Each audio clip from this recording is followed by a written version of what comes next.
Welcome to the Slop Farm. Enjoy the video. In this video, I will explain how to get into a Blox Fruits trading Discord server. First, you'll want to locate the official Blox Fruits communities. Many players find reliable links through popular Blox Fruits content creators on platforms like YouTube or by checking the official Blox Fruits pages on Reddit. Always double-check that the link is legitimate to ensure you're joining the correct server and not a fake one. This initial step is crucial for a safe and successful trading experience. Once you have a verified link, make sure your Discord account is ready.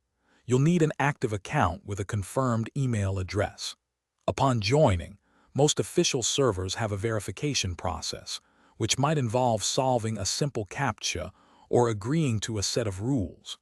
Take your time to carefully read and understand all the server's trading guidelines.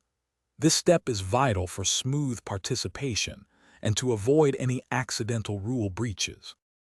After successful verification, it's time to navigate the server.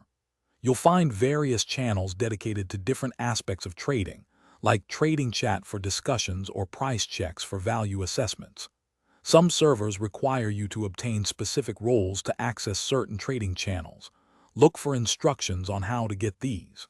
Utilizing the search function can also help you quickly find past trades or specific items you're looking for, saving you valuable time. Finally, always prioritize safe trading practices. For high-value trades, it is highly recommended to use a trusted middleman provided by the server to prevent potential scams. If you encounter any suspicious activity or users, report them to the server moderators immediately. Remember, never share personal information or your account details with anyone, regardless of their promises. Staying vigilant will help ensure a positive and secure trading environment for everyone. Thanks for watching. Consider subscribing if we helped you today.